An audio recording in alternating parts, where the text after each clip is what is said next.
Halo teman-teman, terima kasih ya atas masukan kalian pada video sebelumnya. Kali ini aku akan bahas film dengan tema balas dendam nih. Kalian pernah nonton film John Wick nggak? Nah, kalau aku bilang di film ini, alur cerita dan keseruannya itu mirip-mirip film John Wick. Cuma, ini versi wanita guys. Inti dari film ini adalah seorang ibu rumah tangga yang balas dendam akibat anak dan suaminya terbunuh. Terus, kerennya nih, ibu ini bisa mengalahkan si bos mafia dan anak-anak buahnya. Film ini muncul pada tahun 2018 dengan judul Peppermint. Seperti apa nih filmnya? Langsung aja ya. Di awal film kita diperlihatkan cerita 5 tahun sebelum kejadian. Wanita tersebut menjadi ibu rumah tangga biasa.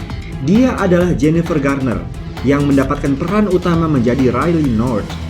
Terlihat Riley bersama putrinya Carly tengah menuju mobil mereka yang berada di parkiran. Mereka seperti tergesa-gesa dan terkesan menghindari seorang. Dia adalah Peg, ibu dari teman sekolah Charlie yang bernama Penelope. Peg mempunyai sifat yang arogan dan sombong. Kurang lebih sifatnya kayak ibu-ibu rumah tangga yang suka ngerumpi ya. Di sini Charlie pun berkata kasar dan tidak suka dari ibu temannya tersebut. Lalu Sin berpindah ke bengkel otomotif milik ayahnya Charlie, suami Riley. Di sini, dia sedang mengangkat telepon dan sepertinya terlihat agak kesal. Lalu Riley dan Carly tiba, membuat dia langsung menyambut mereka berdua. Keluarga ini sedang menanti perayaan ulang tahunnya Charlie yang akan dihadiri oleh seluruh teman-temannya pukul 4 sore nanti. Namun, sayangnya, Riley North harus pergi ke kantornya saat itu. Setibanya di kantor, si bos menyuruh Riley untuk lembur. Ngeselin banget ya bos kayak gini, padahal udah ngerencanain ulang tahun anaknya, disuruh lembur. Terus kita dibawa lagi ke situasi bengkel otomotif. Di sini diperlihatkan bahwa ayah Charlie kedatangan tamu seorang pria. Dia menawarkan suatu pekerjaan yang akan mengubah hidup mereka jika hal tersebut dijalani. Kira-kira apa ya? Scene berganti lagi ketika Riley sudah tiba di rumah. Terlihat suami dan anaknya terlihat murung dan sedih. Ternyata teman-teman Charlie tidak ada yang datang pada saat acara ulang tahunnya itu. Hal itu membuat Riley merasa bersalah karena pulang terlambat. Ternyata yang membuat teman-teman Charlie tidak hadir adalah Peg. Peg mengundang seluruh teman-teman Charlie ke acara Penelope, sehingga teman-teman Charlie tidak ada yang datang. Kasian banget ya jadi Charlie. Tapi Riley tidak tinggal diam. Dia tahu cara untuk menyenangkan anak satu-satunya itu. Dia mengajak suami dan anaknya untuk pergi ke karnaval. Dengan bujukan membeli es krim, Charlie sangat senang. Dan mereka segera menuju ke sana. Sebelum mereka berangkat, terlihat suami Riley menelpon seseorang dan mengatakan bahwa dia akan mundur karena resiko yang diterima akan terlalu besar. Apa ya? Tambah penasaran ini. Terus kita diperlihatkan kejadian di suatu tempat. Ada kelompok mafia yang tengah menyiksa teman dari ayah Charlie tadi. Mereka menyiksa dan menghabisi temannya itu. Lalu si bos memerintahkan anak buahnya untuk menghabisi ayah Charlie, untuk dijadikan contoh akibat membangkang. Oh, ternyata ayah Charlie itu dulunya penjahat ya. Kita lanjutnya kembali ke Riley dan keluarga yang menikmati permainan di karnaval. Mereka sangat senang dan mereka menyempatkan janjinya untuk membelikan Charlie ice cream rasa peppermint. Oh, jadi di sini ya judulnya itu. Mereka bertiga berjalan sambil menjilati ice cream yang baru dibeli. Riley kembali ke toko es untuk meminta tisu sebentar. Tiba-tiba ada mobil sedan mendekat di melintas jalan aspal di seberang mereka. Tanpa basa-basi, tembakan pun langsung mengarah ke Charlie dan ayahnya. Suara tembakan itu mengagetkan Riley yang tengah menyusul dan berteriak. Sayangnya, Riley pun ikut tertembak. Riley masih sadar dan sempat menghampiri suami dan anaknya. Yang penuh dengan darah itu, Riley masih hidup dan mendapatkan luka di kepala. Tragis banget ya. Scene dilanjutkan Riley yang sudah sadar dan mencoba mengingat kembali kejadian baru dialami. Ada seorang detektif yang mendekatinya dan mengatakan bahwa suaminya terlibat dalam perencanaan merampok bandar narkoba Diego Garcia. Setelah sembuh, Riley dihadapkan dengan beberapa orang dan Riley diminta untuk mencocokkan ingatannya siapa yang telah membunuh anak dan suaminya. Ada beberapa orang yang ditunjuk Riley.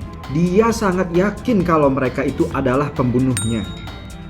Riley kembali ke rumah untuk berkemas. Entah mau kemana, tiba-tiba ada seorang lelaki yang datang. Dia adalah pengacara dari penjahat-penjahat tadi. Tujuan dari pengacara itu datang adalah untuk menyogok Riley. Sudah pasti, tujuannya adalah membuat kliennya bebas dari segala tuduhan. Di dalam persidangan mereka berhadapan lagi dan pengacara tersebut dengan pintar membuat penyangkalan terhadap tuduhan Riley kepada kliennya.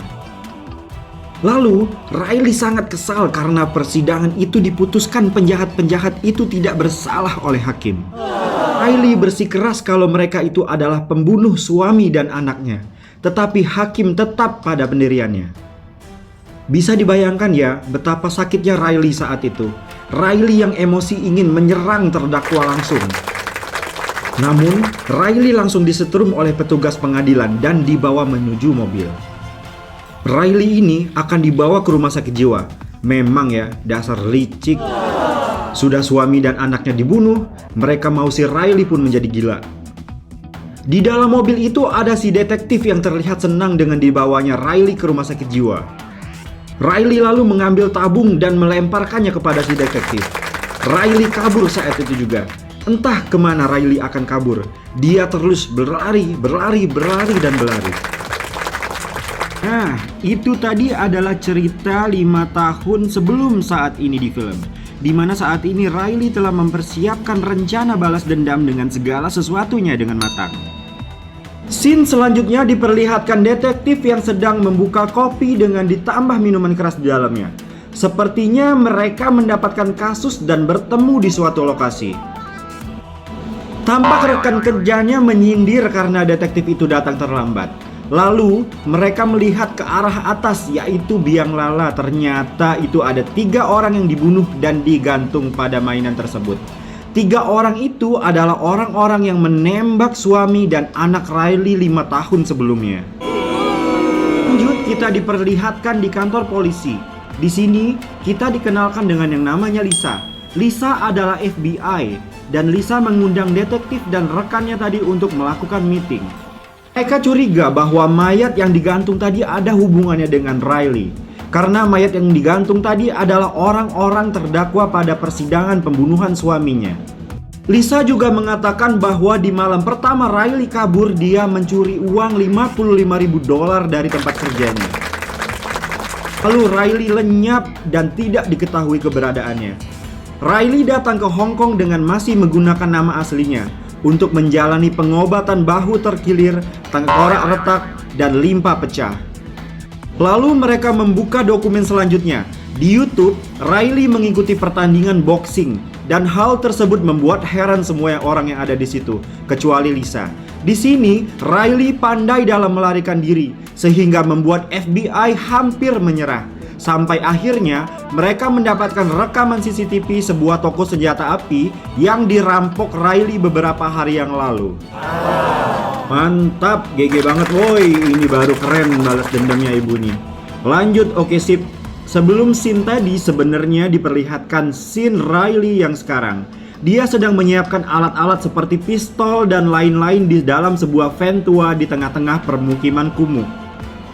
Dan benar dong, kita melihat Riley yang sekarang. Dia mendatangi rumah hakim yang ada di persidangan 5 tahun yang lalu. Riley sangat kesal dan meyakini bahwa si hakim terlibat suap oleh pengacara terdakwa di 5 tahun silam. Sini, Riley membungkam mulut hakim dengan lakban, mengikat, dan Riley pun menyiapkan paku dan palu di meja hakim tersebut. Ternyata, Riley memaku kedua tangan hakim itu ke meja, dan hakim dililit kabel peledak. Riley sudah kehilangan akal sehat. Dia benar-benar ingin membalas dendam dan menyebut hakim tersebut dengan sebutan hakim korup. Riley meninggalkan rumah hakim dengan menaiki bus dan meremot ledakan otomatis sehingga hakim dan seisi ruangannya meledak. Di tempat lain, detektif menerima telepon dan mengatakan kepada rekannya bahwa jaksa dan pengacara yang menangani persidangan suami Riley tewas pada hari itu. Pengacaranya mati terkelungkup di kolam renangnya. dan jaksa terbakar bersama rumahnya. Satu lagi, hari ini si hakim tewas dengan cara diledakkan. Wow, ibu-ibu ini membunuh 3 orang hari ini. Kita diperlihatkan di tempatnya Diego Garcia, tempat bos narkoba ini. Di sini, Diego sedang melakukan transaksi dengan seorang. Dia terlihat marah karena ada beberapa kiriman narkoboy dari Diego tidak sampai kepadanya. Anak buah Diego mendatangi dia dan mengabarkan kematian jaksa dan hakim yang dibayar mereka 5 tahun yang lalu. Diego pun merasa kesal dan langsung memerintahkan kepada mereka untuk menangkap Riley. Scene dilanjutkan Riley di dalam bus berbicara kepada anak kecil di sampingnya. Anak itu berkata bahwa ayahnya adalah pemabuk dan terkadang dia mengurusi ayahnya itu. Riley tiba-tiba emosi dan menghajar ayah anak itu, lalu menodongkan pistol. Riley mengancam jika dia tidak menyenangkan anaknya, Riley akan datang ke rumah pria itu. Pria penjaga toko pun ketakutan dan diancam Riley. Ancamannya adalah toko orang itu akan diledakkan apabila masih menjual minuman alkohol kepada ayah anak itu. Lanjutkan, Riley mengintai seseorang di dalam mobil dan orang itu masuk ke dalam sebuah bangunan di mana ada penjaga di depan bangunan itu. Riley mencari cara bagaimana masuk ke dalam itu. Riley pun mendapat ide. Dia menyamar menjadi orang kumuh dan sengaja melewati 2 penjaga di depan bangunan itu. Riley menyerang dengan pisau kecil dan dengan cepat Riley menonjok, menendang dan menusuk kedua pria tersebut. Akhirnya, Riley pun masuk ke dalam bangunan. Di dalam, Riley melihat ada beberapa orang yang sedang duduk mengelilingi meja sambil merokok dan meminum alkohol. Riley berusaha mencari jalan untuk menghindari mereka dan menemukan di mana orang yang dia intai tadi. Riley menyusuri setiap ruangan dengan menodongkan senjata api yang ia pegang. Di dalam, terlihat beberapa orang yang sedang menghitung dan memasukkan uang ke dalam sebuah tas besar. Riley membuka salah satu pintu dan orang di dalam itu terkejut dan menembak ke arah Riley. Riley mematahkan handle pintu sehingga orang yang ada di dalamnya tidak bisa keluar. Orang-orang yang tadi di tengah terkejut dengan adanya suara tembakan. Mereka pun segera berpencar dan mencari siapa pembuat onar tersebut. Riley masih di depan pintu dan dia mendengarkan lari orang yang menuju ke arahnya. Seperti orang yang sudah sangat lihai, Riley berbalik dan terjadilah penembakan di ruangan itu. Riley menembaki mereka dari depan dan segera berbalik ke belakang. Merasa posisinya tidak menguntungkan, Riley meloncat dari jendela atas ke arah bawah dan orang-orang tadi terus mengejarnya. Tanpa ampun mereka beradu tembak sehingga satu persatu orang di dalam itu dihabisi oleh Riley. Setelah menyelesaikan orang-orang yang ada di bawah, Riley berpindah ke atas dan mencari orang-orang yang diincarnya tadi. Riley menembak pintu dan dengan tepat menembak kepada orang yang tengah mengintip dari lubang tersebut.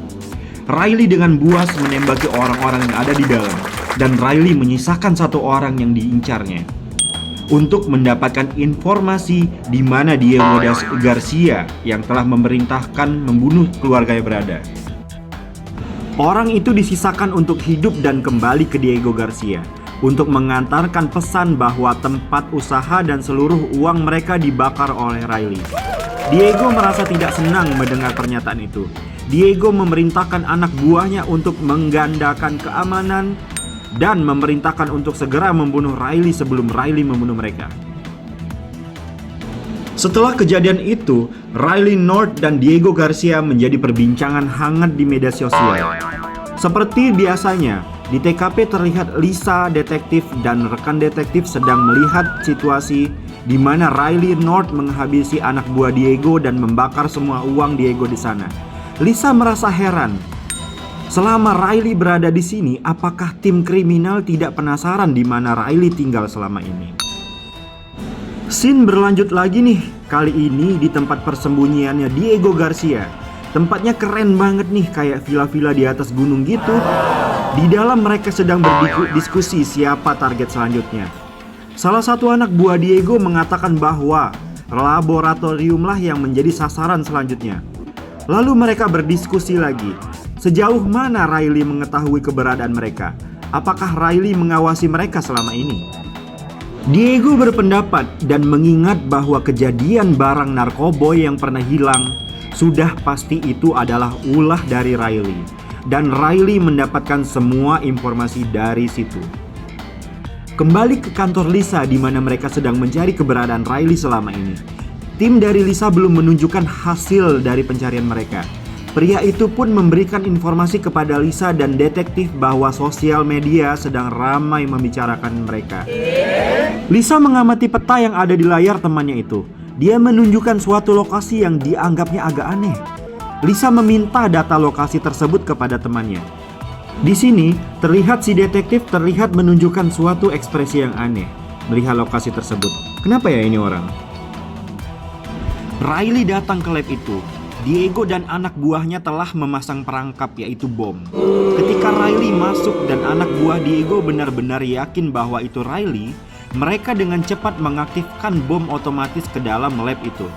Lisa dan temannya yang melihat peringatan ledakan dari lokasi tersebut langsung menuju ke TKP.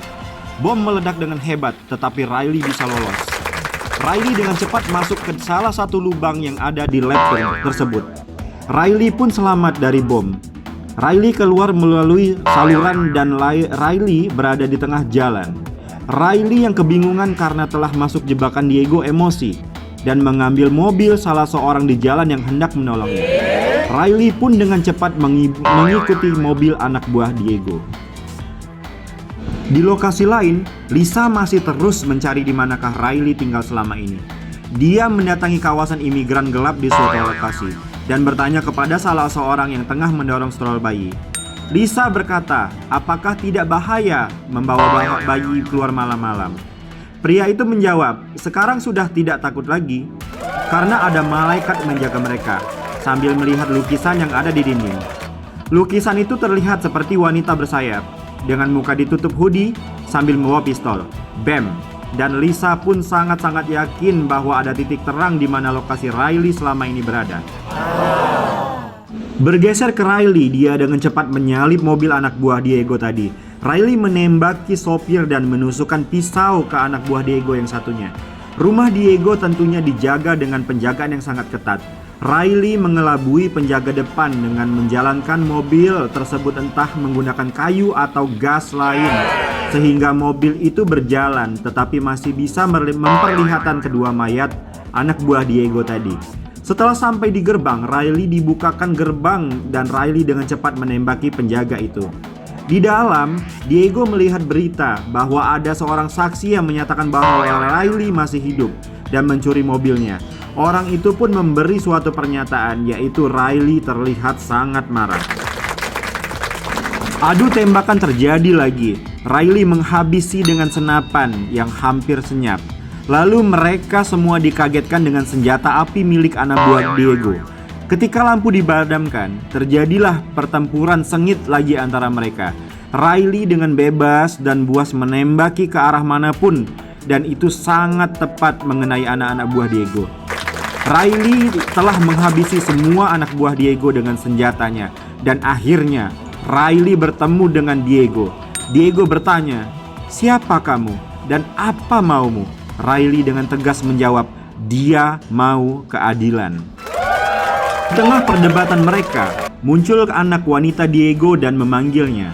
Perhatian Riley pun teralihkan dan Riley mengingat bayangan anaknya. Di sana, Diego mengambil kesempatan untuk menusuk perut Riley berkali-kali dan membawa anak itu pergi. Anak buah Diego datang untuk mengevakuasi Diego dan anaknya. Sirine polisi pun berbunyi, dengan segera mereka kabur. Riley pun menghilang menuruni perbukitan sambil terguling dan terjatuh. Di saat itu, Riley menahan rasa sakit akibat tusukan dari Diego. Riley turun dan menuju ke salah satu rumah dengan aksesoris lampu Natal di depannya. Riley datang ke rumah itu. Ternyata rumah itu adalah Peck, ibu dari Penelope yang diceritakan di awal film. Ketika Peck membukakan pintu Riley langsung menonjok muka wanita tersebut. Syukurin. Di sana Riley merecovery dirinya di kamar mandi milik Peck. Peck diikat di suatu kursi. Ada perbincangan nostalgia di antara mereka dan ada pembicaraan yang membuat Riley kesal. Riley di sini sempat-sempatnya bercanda kepada Peck bahwa dia akan membakar rumahnya Peck. Riley pergi dengan membawa mobil Peck dan menabrakkan ornamen lampu di depan rumah Peck. Selanjutnya, polisi sedang melakukan olah TKP di kediaman Diego Garcia tadi. Terlihat rekan detektif Carmichael yaitu Moises terlihat emosi.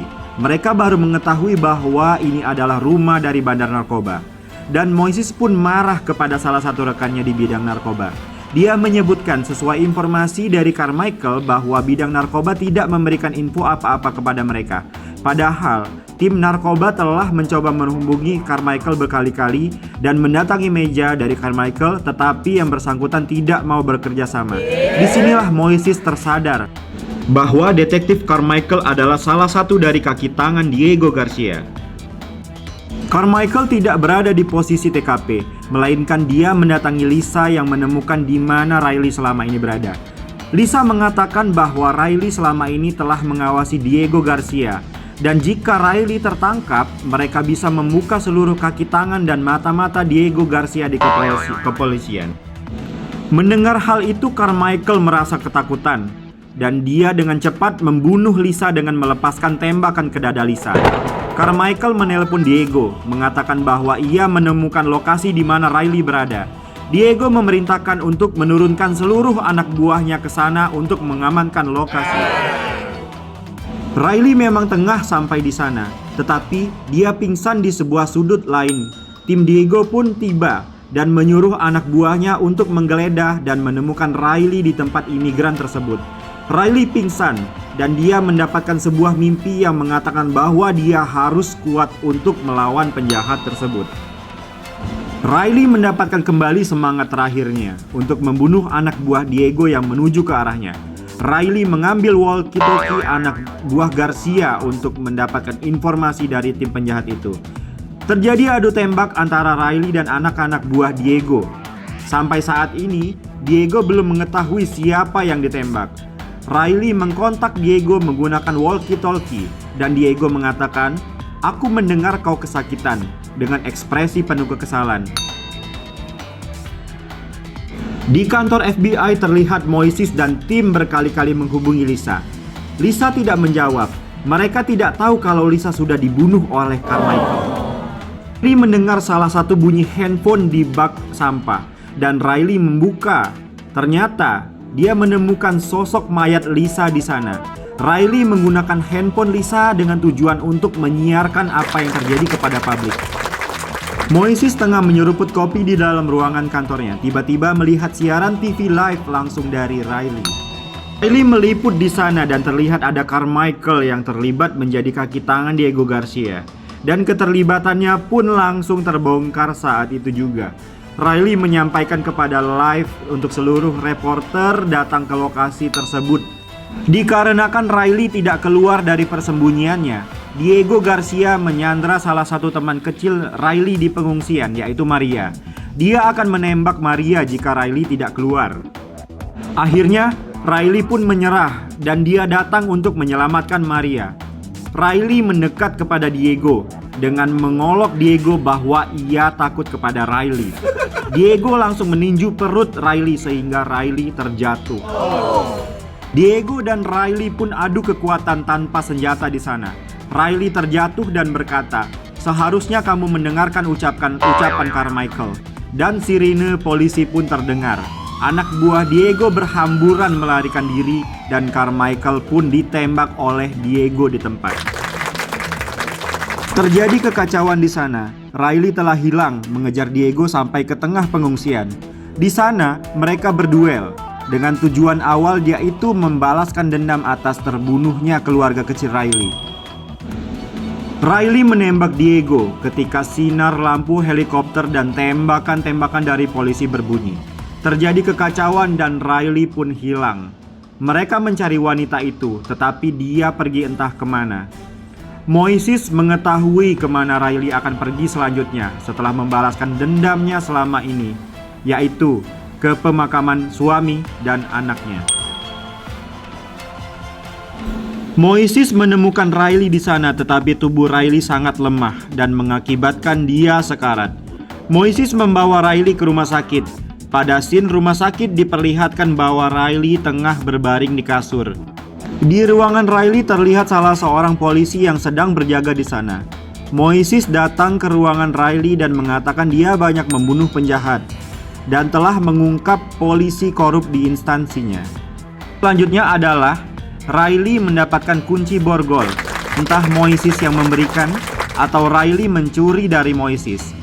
Akhir cerita, borgol pun lepas dan film berakhir. Terima kasih untuk teman-teman semua yang sudah menyimak alur cerita film ini dari awal sampai akhir. Menurutku cerita film ini bagus, emosinya dapat banget. Luar biasa sekali seorang ibu rumah tangga menjadi pembunuh berdarah dingin karena dia ingin membalas dendam.